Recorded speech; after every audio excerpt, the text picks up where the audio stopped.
안녕하세요. 펜타킬의 올인원 에듀에서 첫 인사드립니다. 용쌤 손용식입니다. 자, 오늘은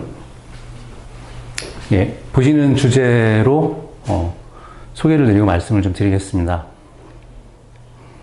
자, 진행검사의 가치. 일단 큐쌤이 앞에 계세요, 지금요. 큐쌤 혹시 진행검사의 가치가 어디에 제일 크다고 생각하세요? 저는 아예 입시 쪽에 처음이라서 잘 모르겠습니다. 예, 그렇죠. 그 진행검사가 당연히 아예 지적 능력을 테스트하는 건데, 저는 이제 진행검사에 대한 어떤 이론적인 것까지 포함해서, 그리고 우리의 입시적인 것, 그리고 학습적인 것까지, 좀 더 이쪽에 좀 집중적으로 밀접하게 한 내용들을 좀 전해드리도록 할게요.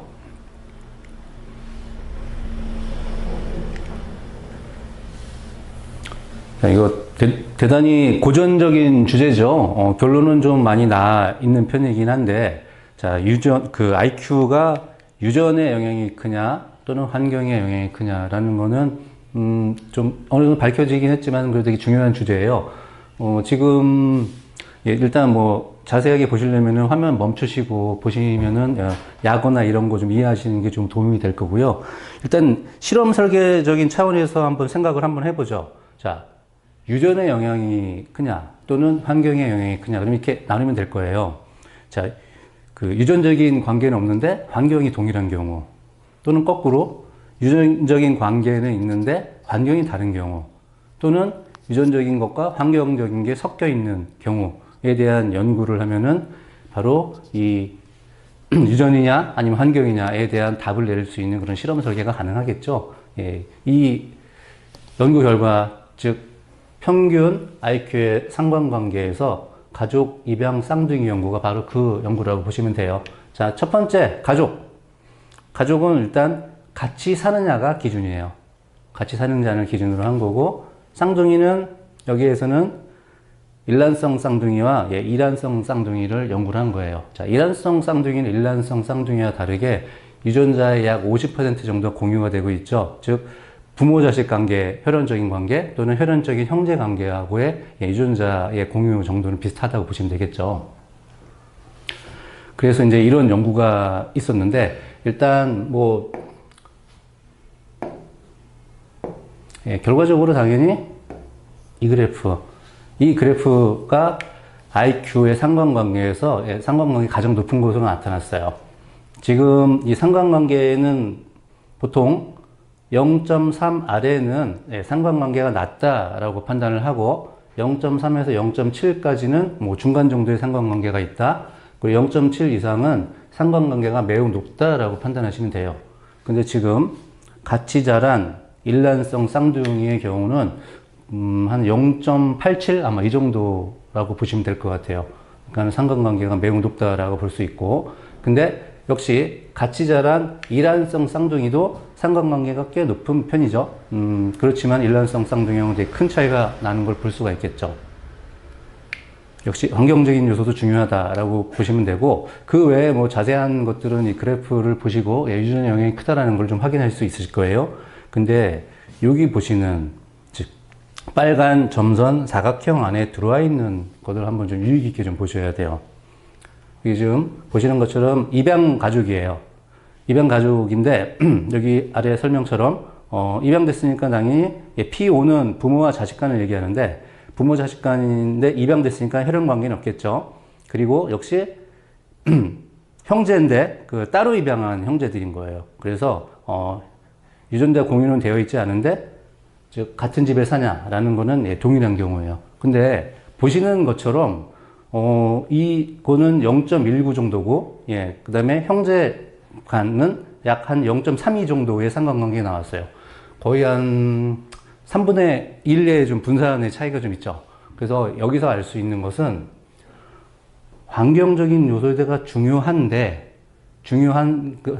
이 친구들은 여기에는 좀 데이터가 나와 있지 않은데, 이 친구들은 어린 친구들이 좀 조사 대상이었어요. 그렇기 때문에 어린 친구는 당연히 환경의 영향, 즉 교육 환경이라든지 문화적인, 그리고 사회 경제적인 것의 영향도 크다라는 것을 좀 알 수가 있다는 거예요. 즉 또 다른 주제는 어릴수록 예, 환경 영향도 꽤 크다. 그래서 어린 친구들, 대부분 여기에서의 어린 친구는 그 청소년의 한 초기 정도 나이, 예, 이때를 좀 기준으로 생각하시면 됩니다. 자, 일단은 기본적으로 이 그래프, 이 연구에서 알 수 있는 것은 일단 유전의 영향이 당연히 더 크긴 크다. 물론 뭐 일부 사회심리학 하시는 분들은 뭐 그렇지 않다는 주장도 하시긴 하는데, 이런 아주 긴 시간의 조사들이에요. 긴 시간의 조사들에서는 예, 유전적인 영향이 크다는 거는 이미 검증이 되어 있다고 말씀을 좀 드릴 수가 있어요.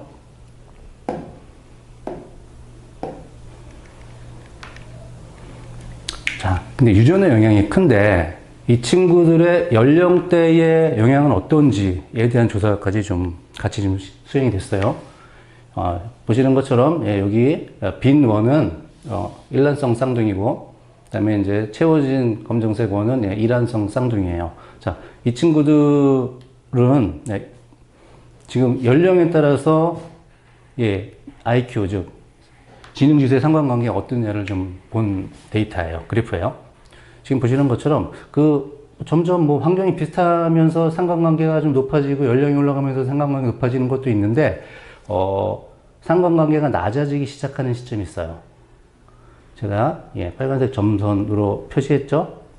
자, 우리 여기에서 16세라는 걸 한번 주목해 봅시다. 자, 만 16세이니 우리나라에서는 중3 또는 고1 정도의 나이겠죠? 예, 그때의 나이가 되게 중요하다는 거 먼저 숫자 한번 체크해 볼게요. 자, 당연히 이때 이 정도 나이쯤 되면은 독립적인 사고와 자율성이 증가하니까 아이들이 또 생활 환경도 분리되기 시작하고, 그렇기 때문에 상관관계가 낮아지기 시작합니다. 일단은 좀 요 나이를 한번 좀 주목을 한번 해보시고, 근데 일란성 쌍둥이는 성인이 된 시점에서는 오히려 상관관계가 더 높은 쪽으로 수렴이 되고 있어요. 근데 일란성 쌍둥이는 지금부터는 아마 따로 살기 시작하거나 다른 학교를 다니고 뭐 그랬겠죠. 예, 그럴수록 또 성인이 돼서도 이 상관관계는 더 많이 벌어지기 시작했습니다. 그리고 이 그래프에서 좀 또 한번 제가 좀 설명을 드리는 거는, 어렸을 때 같이 자라서 근데 환경이 분리되는 시점부터는 상관관계가 거의 없다라는 연구 결과도 있어요. 거의 0에 수렴되고 있다라는 그런 결과도 있어요. 그래서 한번 그것도 잠깐 좀 말씀을 좀 드리고, 일단은 뭐 결과적으로 보면은 유전이 예, 환경적인 것보다 예, 지능 지수를 결정하는 데는 훨씬 더 결정적이다라는 것을 먼저 잠깐 좀 말씀을 드리고 예, 다음으로 넘어갈게요.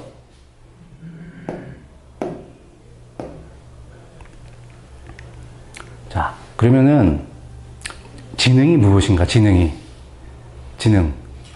큐쌤 한번 대답 한번 해보시죠. 지능은 흔히 얘기하는 IQ를 얘기하지 않을까요? 네, 맞아요. 예. 예, 지능 그냥 흔히 얘기하는 그냥 지적 능력이죠. 네, 지적 예, 능력에 맞아요. 예. 사실은 이 지능에 대한 정의는 학자들마다 정말 여러 가지기는 해요.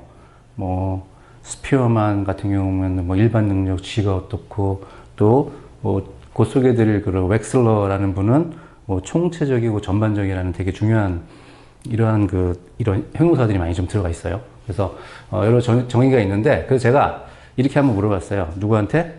요즘에 가장 유명한 지능한테 물어봤어요. 예, 요즘에 가장 유명한 지능은 예, 가장 많은 걸 알고 있는 지능은 뭐예요? 예, 최근에는 인공지능. 예, 인공지능이죠. 그래서 인공지능한테 지능에 대해서 가장 보편적인 정의를 한번 해보렴라고 했고, 예, 인공지능의 대답은 이거였어요. 자, 새로운 문제를 발견하고 학습한 지식을 적용하고 추상적인 사고를 통해 환경에 효과적으로 적응하는 능력이라고 했어요. 예, 실제로 뭐 제가 봤던 뭐 논문이나 또는 책에서도 거의 유사한 지능에 대한 정의를 하고 있습니다. 그래서 우리 일단 이것만 알고 넘어가죠.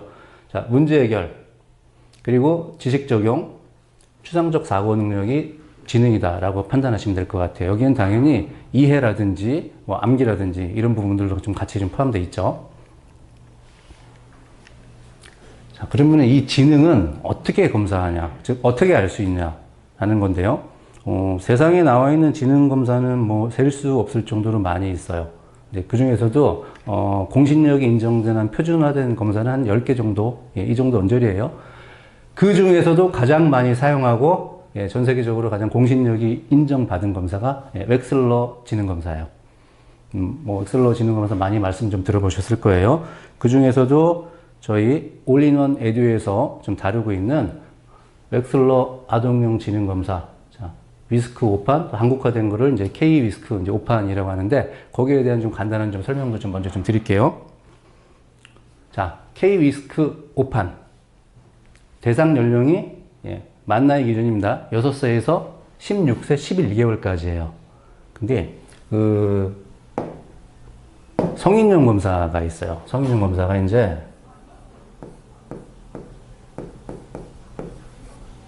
웨이즈라는 검사가 있어요. 웨이즈는 몇 세부터냐면은 16세부터 우리나라 기준으로 할게요. 69세예요. 미국은 90세까지 시행하는 검사예요. 근데 보시는 것처럼 아동용 검사는 16세 11개월까지인데 성인용 검사는 16세부터 시행이 돼요. 물론 약간 좀 차이가 있긴 있는데 만 16세가 넘은 친구 중에 평균 지능이 평균 이상이라고 판단되는 친구는 이 성인용 검사를 시행하게끔 되어 있어요. 그러니까 연령의 좀 분기가 좀 다르죠. 근데 좀 제가 주목하는 숫자는 이거예요. 16. 자. 16. 독립적인 사고와 자율성이 증가하면서 상관관계가 낮아지는 연령의 시점은 16이라는 거예요. 16. 자, 다시 한번 말씀드리면은 우리나라 기준으로 16세면 중3과 고1 요쯤일 거란 말이에요. 그래서 왜 16세가 중요하냐? 왜 엑셀러 아동용 지능검사와 성인용 검사의 분기점이 왜 16세라는 거예요? 당연히 생각하시는 그대로예요. 인지 발달이 가장 비약적으로 성장하는 시기라고 보시면 돼요. 지능의 발달은 보통 20대 후반이나 30대 초반까지 보통 지능이 발달하고요. 최근의 연구 결과는 보통 우리 인간이 수명이 닿을 때까지 거의 유지가 된다라고 좀 보고 있습니다. 특별한 질병이나 특정 어떤 이런 사유가 있지 않는 한은. 근데 16세까지가 중요하다는 거예요. 이때까지 비약적으로 발달한다. 그래서 우리는 좀 학습적인 측면에서 이렇게 얘기할 수 있죠. 중3이나 고1까지 이때까지 기본적인 학습 역량 그리고 학습량 그리고 공부까지 갖추는 게 매우 중요하다는 말씀을 좀 드리는 거예요. 실질적으로 뭐 여러 가지 이런 메타 분석을 통하면은 답들을 나올 수가 있어요. 왜? 어머니들 다 아시죠? 다 그때까지 공부량이 중요하다는 건데 실질적으로 이런 과학적인 이유도 있다는 걸 좀 제가 먼저 좀 설명을 드리는 겁니다. 자, 엑셀러 지능 검사는 대면 방식으로 검사를 하게 하고요. 그리고 이제 검사 시간은 약 60분에서 120분 정도예요. 이거는 이제 검사 수, 그리고 학생의 속도에 따라서 좀 달라진다 볼 수 있고, 보통, 우리, 엑셀러 아동용 지능 검사 5판은 총 16개의 소검사로 구성이 되어 있어요.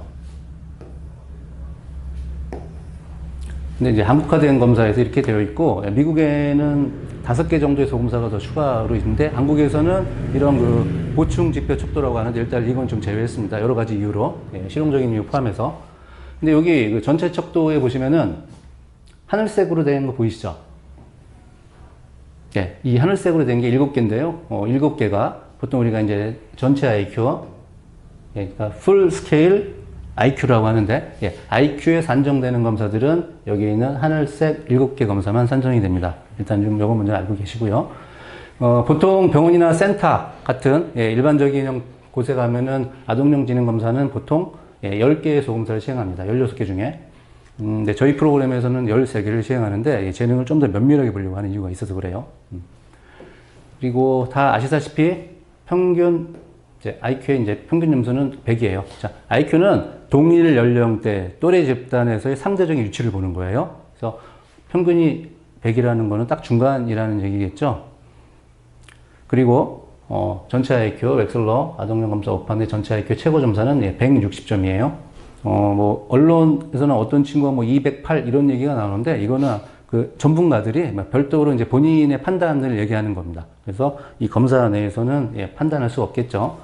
그리고 엑셀러 아동용 지능 검사에서 영재 판정 점수는 130점이에요.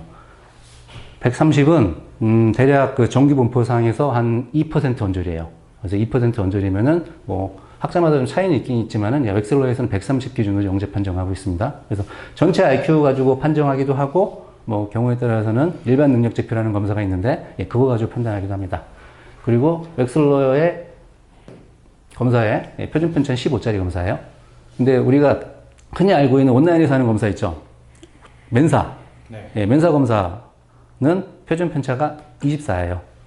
그러면은 웩슬러 검사에서 115면은 멘사면 124가 되겠죠. 1표준 편차가 이제 그 정도 차이가 있다. 좀 이 정도에 대한 이제 이렇게 웩슬러의 결과이고, 그 다음에 아동용 검사의 이제 기본 지표는 언어이해부터 처리 속도까지 총 5개의 영역으로 되어 있고, 안에 각각 2개씩 소검사가 포함되어 있는데, 이것도 비슷한 유형의 검사도 있고, 실질적으로 꽤 많이 차이 나는 다른 검사들도 있긴 있어요, 안에서. 일단 이것만 좀 알고 계시고, 추가 지표 척도는 양쪽 추로부터 인지율까지, 일단 좀 5개 영역이 역시 있긴 있다. 이 정도만 좀 알고, 일단 웩슬러에 대한 개괄적인 설명을 좀 마치도록 할게요.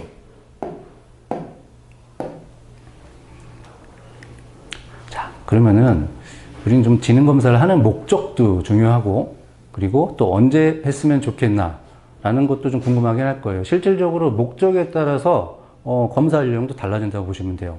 그래서, 일단, 지능 검사 하는 이유는 당연히 이게 핵심이겠죠. 그쵸. 당연히 지능 강력점 파악이 핵심인데, 대신 이제 취학 전 학생들은, 일단 뭐 영재인가라는 판단도 있기는 있죠. 근데 이런 친구들보다는 학습장애나 그 발달 지형 같은 문제가 의심될 때는 무조건 빨리 하는 게 좋습니다. 그래서 조기의 개입이 조금 더 나은 결과를 만들 수 있기 때문인데요. 그래서 취학 전에 대한 그 학생들의 지능 검사 목적은 일단은, 우리 이제 두 번째 이유가 좀 더 크긴 할 거예요. 그리고 초등학생과 중학생은 당연히 이 친구 영재인가라는 판단도 의미가 있고, 그리고 지능 강약점 파악에 맞춰서 맞춤형 학습 전략을 세울 수 있다는 게 저는 되게 중요하다고 판단돼요. 그래서 이 친구가 뭐 선행 진도는 어느 속도로 나가도 상관없을지 이런 것도 중요하고, 그리고 공부할 때 학원이 유리한지 가외가 유리한지 이런 거에 대한 판단도 웩슬러 검사로 기준점을 잡을 수가 있어요. 그리고 또 사고력 수학이 중요한지 유형학습이 중요한지, 아니면 어떤 곳에 좀 더 무게를 둬야 될지, 이런 것에서도 웩슬러 검사를 통해서 우리가 파악을 할 수가 있어요. 당연히 우리가 흔히 아는 문과형, 이과형 재능에 대한 판단, 전공 진로에 참조하고, 고등학교 가면 요즘에 이제 특히 고교학점제가 시행된 과목 선택의 폭이 훨씬 더 너무 많아졌단 말이에요. 넓어졌고. 그래서 거기에 대한 이제 과목 선택에 대한 판단도 웩슬러 지능 검사를 통해서 할 수 있다라는 것을 먼저 간단히 설명을 좀 드릴게요. 자, 그러면 비슷한 판단이긴 한데, 자, 지능 검사 언제 하면 좋은가? 아까 말씀드렸죠? 자, 학습 장애가 의심되면은 최대한 빨리 시행하시면 돼요. 그렇게 하면 되고, 그리고 중요한 게, 영재학교 과학고 도전하는 데에도 웩슬러 검사를 참조를 좀 하는 걸 저는 좀 많이 권장을 좀 드려요. 자, 일단은 그 영재학교 과학고를 도전하겠다라고 하면은 초사까지는 웩슬러 검사를 한번 해보십시오. 그리고 늦어도 초5 겨울방학 전에는 시행하기를 제가 제안을 좀 드립니다. 자, 영재학교 과학고, 좀 뭐 타고난 게 큰 친구들이 가는 학교기는 하죠. 근데 제가 정말 그 상담하면서 많은 친구들을 봤는데, 어떤 친구들은 시간이 지날수록, 영재학교 모의고사라든지 또는 학원의 레벨 테스트에서 이 성장 속도가 되게 둔해지는 경우가 있어요. 높아지지 않고. 네. 이런 친구들은 성적에 대한 스트레스만 받는 것 뿐만 아니라 정서적인 데미지도 제법 있는 편이에요. 그렇기 때문에 이 친구가 좀 과연 영재나 과학고에 대한 도전이 가능한지 아닌지 이런 거를 좀 판단하고 시작했으면 좋겠다. 그리고 물론 영재학교 과학고 열심히 준비하는 친구가 뭐 일반고나 뭐 다른 유형의 학교에 가서도 잘하는 친구들도 꽤 많이 있긴 있어요. 정말 뭐 케바케긴 한데 잘하는 친구도 있어요. 근데 대신에 또 반면 영재학교 교육을 전문으로 받은 친구가 일반고 가서 수학을 못하는 친구도 있어요. 사실 좀 상식적으로 생각하면 잘 안 맞긴 안 맞죠. 재능이 되는 친구임에도 불구하고 그렇다고 한다면은, 근데 이 친구가 영재학교를 준비한 수학 방식에 익숙해진 것들을 일반고에서 그걸 버리지 못했어요. 예를 들면 영재학교 수학의 풀이는 되게 여러 가지를 생각하는 방식을 알려주거든요. 그리고 여러 가지를 생각하게끔 해요. 그 방법대로 처리를 하는데, 일반고에서 그것을 벗어나지 못한 상태에서 속도에 대한 걸 못 맞췄어요. 예, 실제로 그 친구는 내신은 이제 포기했고, 예, 지금, 예, 수능 열심히 준비하고 있어요. 근데 케바케긴 해요. 일단 좀 그거는 좀 파악하고 계시면 되고, 그 다음에 영재학고, 과학고 도전은 어떤 친구들이 좋은가? 자, 130 이상이어야 된다. 뭐, 틀린 얘기는 아닐 수 있어요. 근데 중요한 거는 높은 유동지능을 가지고 있냐, 안 가지고 있냐예요. 유동지능에 대해서는 제가 또 다음 기회에 유동지능과 결정지능 이런 부분에 대해서 좀 자세하게 설명을 좀 드릴게요. 자, 어린 친구일수록 높은 처리 속도 있는 친구들이 학업 성취를 크게 견인하고 있어요. 연령에 따라 다르긴 해요. 다르긴 한데 어린 친구일수록 많이 견인하고 있다. 그래서 예를 들면 이런 거죠. 뭐 130이라는 영재 판정을 받는 점수가 있는 친구들라도 처리 속도가 높은 친구들은 처리 속도가 좀 유독 많이 높다라고 판단이 되시는 친구가 있어요. 또는 인지 효율적이 유독 많이 높은 친구가 있어요. 예, 이런 친구들은 좀 깊은 이해가 필수인 높은 난이도 학습에서는 영향이 크지가 않아요. 예, 그래서 이런 것들에 대한 파악이 매우 중요하다라는 말씀을 좀 드리고요. 그리고 자, 지능검사 결과가 초등학교부터 대학교까지 거의 모든 학교에 조기 졸업에 대한 조항 중에 하나예요. 자, 이게 정말 중요하죠. 근데 실질적으로 이제 조기 졸업이 중요한 학교는 현재는 과학고 하나예요. 과학고 하나인데 조기 졸업이 규정이 어떻게 되어 있냐면은 6개월 이상의 시차를 두고 표준화된 지능 검사를 시행했을 때 두 번 다 140 이상이면 조기 졸업을 할 수 있다고 되어 있어요. 네, 자, 조기 졸업하고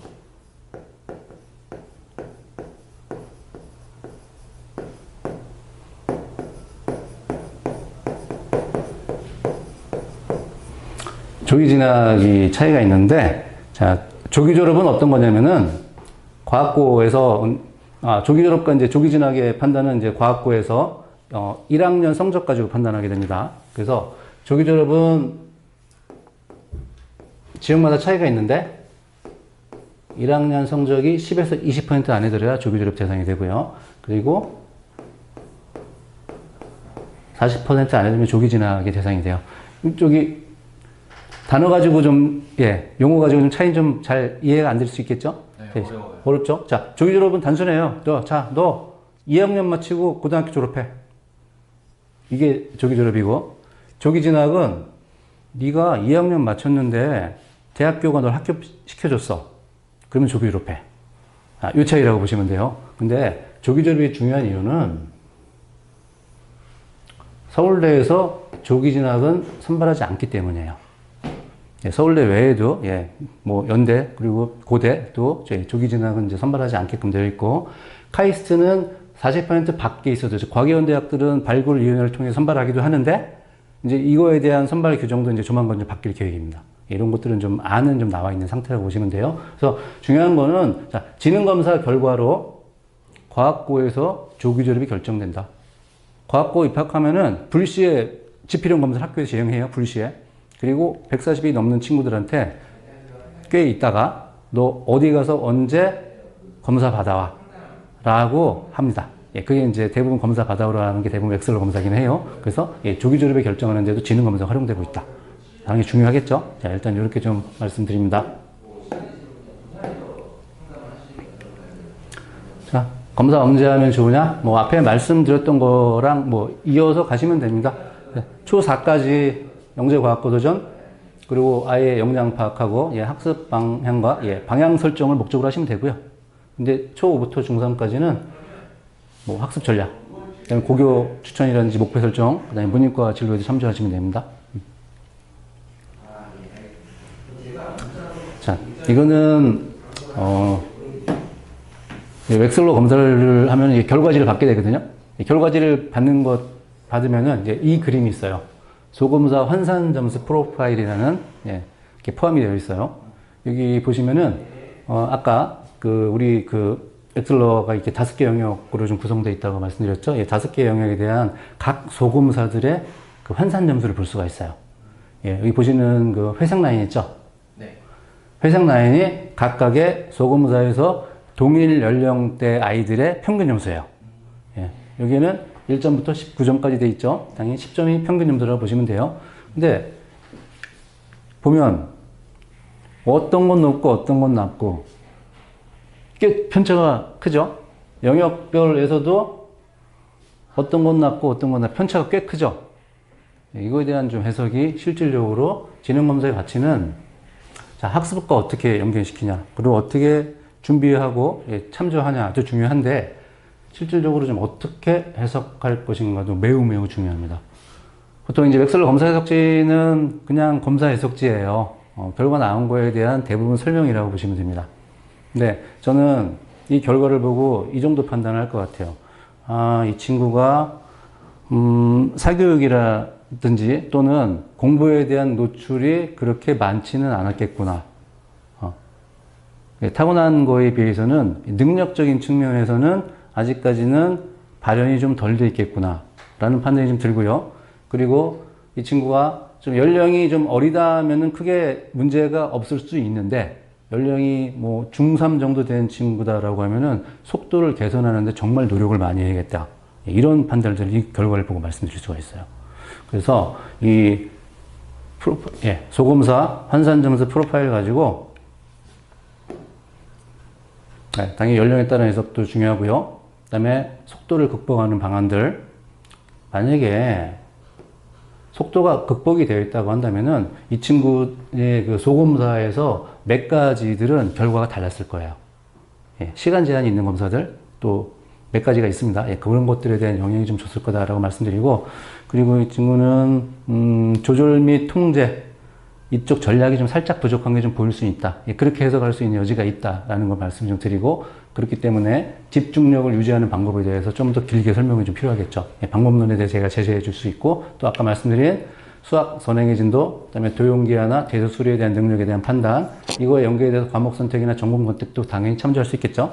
문이과, 고교 추천, 과탐, 사탐, 과목 선택, 그다음에 사교육 방법 선택들을 이 프로파일을 보고 여러 가지를 저희가 판단에 대한 참조할 수 있는 것들을 제가 설명드릴 수가 있어요. 자, 근데 우리의 지금까지는 제가 이제 웩슬러 지능 검사를 통해서 해석할 때 어떤 거 가치까지 그리고 얻어낼 수 있는 것까지 판단할 수 있는 근거들은 있는데, 근데 우리 아이들을 양육하는 부모님의 입장에서는 그것만 고민은 아니에요. 훨씬 더 복잡한 고민이 있습니다. 그래서 수학 선행에 대한 것뿐 아니라 국어나 과학은 어떻게 해야 할지, 특히 수행이 되게 강화될 수 있는 고교학점제가 곧 시행이 되고 지금 중3부터, 그리고 28학년도 대입도 많이 바뀐다고 이미 예고가 좀 되고 있죠. 서울대의 그 지난 올해 초에 개편 방침, 즉 아직 확정은 아니지만은 너무나 많은 것들을 좀 시사하고 있습니다.